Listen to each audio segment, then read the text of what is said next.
Puji Jehovah ale tondiku, puji ibana debatami, tagan so sudah dope bohalhu, nang puji aku basanai, sito pada ging tondipe, ikon dipuji sasude.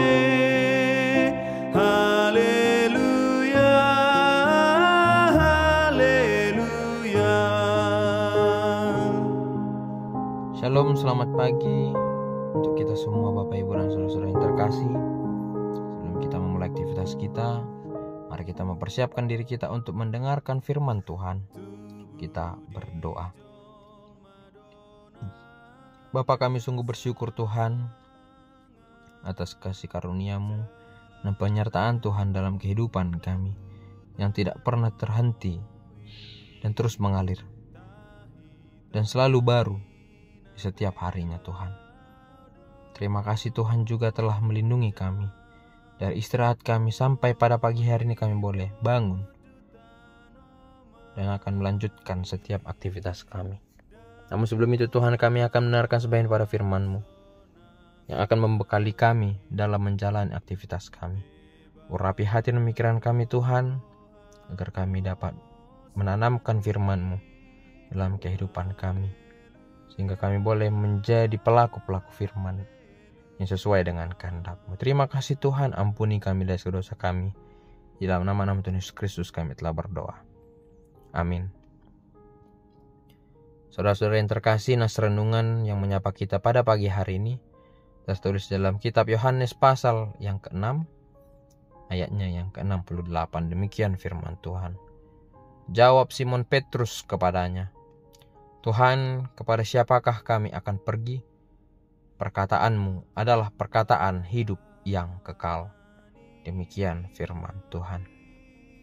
Bapak, Ibu, dan saudara-saudara yang terkasih, semakin maju zaman, semakin berat tantangan dan cobaan, baik dari intelektual kita, dari segi akademis, bahkan keimanan kita pun turut diuji oleh karena perkembangan zaman. Sudahkah kita memegang keimanan kita dengan teguh di tengah goncangan zaman yang saat ini terus menggoda kita untuk melakukan hal-hal duniawi yang tidak seturut dengan kehendak Allah? Sudahkah keimanan kita benar-benar kuat dalam menghadapi goncangan zaman yang dimana para manusia terus menikmati hal-hal duniawi, terus berdiam diri dalam zona nyaman mereka, yaitu hal-hal duniawi, tidak mau keluar dan kembali kepada jalan Allah. Dan perilaku manusia, sifat manusia, pemikiran manusia, semua adalah tentang hal-hal duniawi. Tetapi di sini Bapak Ibu, pemahaman Simon Petrus berbeda setelah mendengar perkataan Yesus. Dia memahami bahwasannya akan ada perhentian, akan ada masa di dunia ini. Tetapi di balik masa yang berhenti itu, ada kehidupan selanjutnya, yaitu kehidupan yang kekal. Kita mengingat dan meyakini bahwa hidup kita sudah menerima jaminan oleh karena kematian Yesus Kristus di kayu salib, dengan tujuan untuk menyelamatkan kita dari segala dosa, dari maut yang akan memusnahkan kita. Dan di sini Bapak Ibu yang menjadi perenungan bagi kita. Memento mori. Ingat hari amamatem. Ingat hari kematianmu. Hidup kita ada masanya. Dunia ini pun ada masanya. Tetapi jadilah seperti Simon Petrus yang meyakini bahwa kita orang-orang yang diselamatkan oleh Allah, orang-orang yang sudah diberi jaminan untuk menerima kehidupan yang kekal. Tetapi terlebih dahulu kita harus memantapkan diri kita. Kita harus memantapkan iman kepercayaan kita kepada Allah. Kita bisa melihat Bapak Ibu, banyak manusia yang terpanggil, tetapi hanya sedikit yang terpilih. Murid-murid Yesus yang 12 orang terpanggil dan terpilih.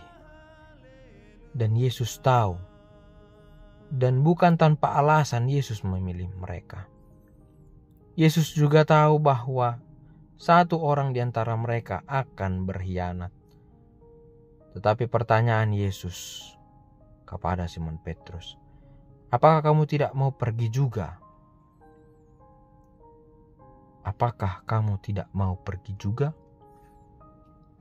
Tetapi Simon Petrus ini menjawab pertanyaan Yesus, Tuhan, kepada siapakah kami akan pergi? Perkataanmu adalah perkataan hidup yang kekal. Dan kami telah percaya dan tahu bahwa Engkau adalah yang kudus dari Allah. Apakah benar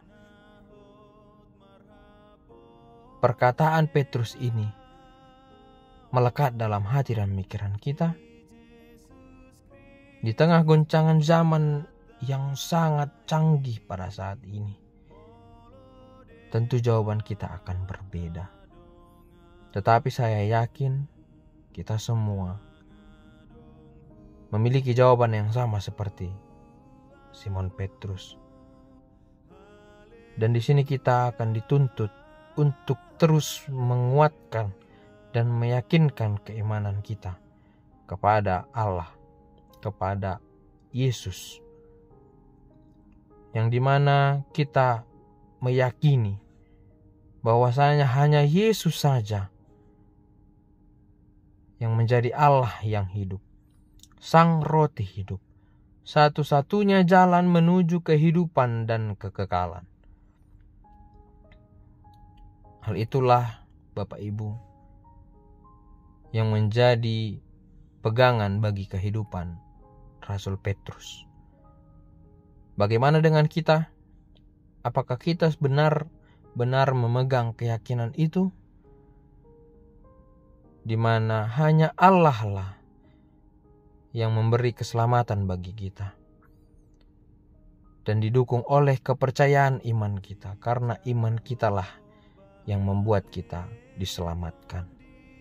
Maka meskipun kehidupan kita banyak sekali penderitaan, cobaan, dan rintangan, tetapi semua itu bertujuan untuk meneguhkan iman kita, menguatkan kita, mendewasakan diri kita, agar kita boleh tetap setia kepada Allah, agar kita boleh tetap berpengharapan kepada Allah, sehingga kita pun akan menerima kekekalan itu.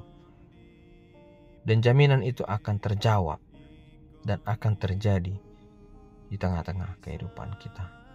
Maka pergunakanlah waktu yang sedikit ini untuk terus berpengharapan, untuk terus menguatkan iman, meskipun cobaan terus silih berganti datang ke dalam kehidupan kita.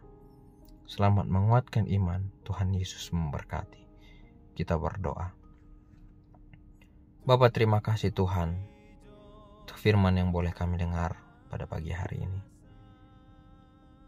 di mana Tuhan yang terus memberkati kehidupan kami, melindungi kami, meskipun kami adalah manusia yang berdosa. Tetapi oleh karena kuasa-Mu Tuhan melalui anak-Mu Yesus Kristus yang rela mati di kayu salib hanya untuk menyelamatkan kami, hanya untuk memberikan jaminan keselamatan bagi kami. Kami boleh selamat, kami boleh hidup sampai pada saat ini Tuhan. Dan itu semua oleh karena kasih karunia Tuhan. Namun kami menyadari Tuhan bahwasanya kami adalah manusia yang tidak sempurna, yang selalu melenceng daripada Tuhan, di mana kami manusia yang memiliki keimanan yang tidak teguh, selalu mudah digoyahkan oleh hal-hal duniawi. Oleh sebab itu Tuhan, kuatkan kami para umat-Mu untuk kami dapat melakukan setiap perintah yang Tuhan berikan bagi kami. Boleh kuat dalam menghadapi setiap cobaan, rintangan yang bertujuan untuk menguatkan dan membentuk iman kami. Dan biarlah Tuhan ajari kami agar kami selalu berpegang dan bersandar kepada Tuhan dalam setiap kehidupan kami. Terima kasih Tuhan. Bapa, kami akan memulai aktivitas kami. Biarlah Bapa Engkau memimpin dan memberkati kami dalam setiap aktivitas kami, agar kami boleh menjalani setiap aktivitas dan pekerjaan kami dengan baik. Tambahkan kesehatan bagi kami, tambahkan sukacita bagi kami untuk kami dapat menjalani hari-hari kami Tuhan. Juga anak-anak kami yang sedang dalam pendidikan di sekolah maupun di perkuliahan, biarlah Tuhan juga memberkati, memberikan kepintaran serta kebijaksanaan, agar mereka boleh menuntut ilmu, belajar dengan baik, dan ilmu yang boleh mereka dapat itu menjadi bekal bagi mereka untuk masa depan mereka. Juga Tuhan, di tengah goncangan zaman pada saat ini, anak-anak kami yang jauh daripada kami, biarlah Tuhan Kau melindungi mereka dari setiap pergaulan yang tidak baik. Biarlah mereka boleh terus berpegang kepada firman Tuhan dan tetap berada di jalan-Mu Tuhan. Juga kami berdoa untuk jemaat-Mu yang berulang tahun dalam 1 minggu ini Tuhan. Biarlah Tuhan memberkati, menambahkan panjang umur serta kesehatan, agar terus bertambah-tambah sukacita yang boleh mereka rasakan dalam kehidupan mereka. Boleh bertambah-tambah berkat-Mu Tuhan dalam kehidupan mereka.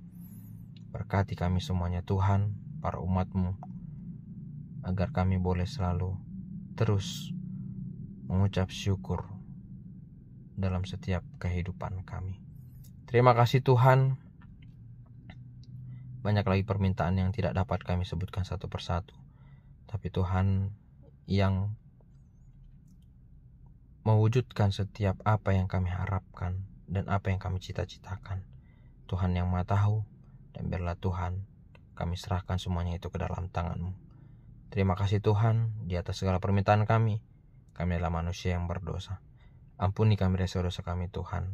Di dalam nama Tuhan Yesus Kristus kami telah berdoa dan mengucap syukur kepada-Mu. Amin. Shalom, selamat pagi. Selamat melanjutkan aktivitas bagi kita semuanya. Tuhan Yesus memberkati.